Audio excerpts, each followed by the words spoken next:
ठीक आहे. आता सर जेव्हा तुम्ही क्लास घेताय, बार्शीसारख्या शहरामध्ये क्लासेस घेत असताना ग्रामीण भागातले बरेच विद्यार्थी बार्शीला शिकायला येतात.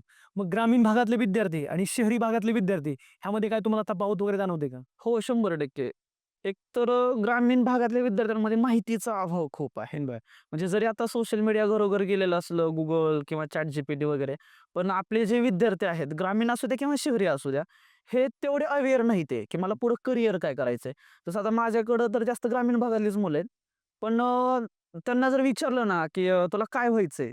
तर 100 एखादा विद्यार्थ्याला व्हिजन क्लिअर आहे, की मला डॉक्टरच व्हायचंय किंवा इंजिनिअर व्हायचंय, वकील व्हायचंय किंवा शिक्षक व्हायचंय. मॅक्सिमम मुलांची उत्तरं अशी असतात, की बघू 12वी झाल्याच्या नंतर. हां, तसं शहरी भागात जर विचार केला ना, शहरातल्या मुलं, एकतर आपल्या बार्शीला जर मुलांचा वैयक्तिक विचार केला, तर ज्यांना चांगल्या मार्क्स आहेत ते आपल्या बार्शीत थांबतच नाहीत. बरं. ते लगेच लातूर, बारामती, उक्कडगाव म्हणा किंवा कोल्हापूर, पुणे अशा ठिकाणी मेट्रो सिटीजमध्ये जातात.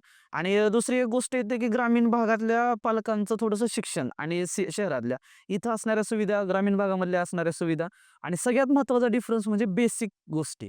म्हणजे जर आता आपल्या बार्शीमध्ये खूप नामांकित शाळा आहेत. ह्या शाळेतून आलेले विद्यार्थी आणि ग्रामीण भागातून आलेले विद्यार्थी जर बघितलं तर ह्यांचे इंग्लिशचे खरं तर सर आता आम्ही ज्यावेळेस डिप्लोमा हे घेतो ना आम्ही ज्यावेळेस फाउंडेशनची बॅच घेतो. याच्यामध्ये शहरी भागातल्या मुलांची ग्रास्पिंग पॉवर जास्त जाणवते. ग्रामीणमधल्या मुलांना लवकर ग्रास्प होत नाही. त्यांचा मेन इश्यू येतो इंग्लिशचा आणि दुसरं कॅल्क्युलेशन्स वगैरेमध्ये पण त्यांना खूप प्रॉब्लेम येतात. कारण बेसिक गोष्टी त्यांच्या क्लिअर नसतात. हा एक मोठी तफावत आहे त्यांच्या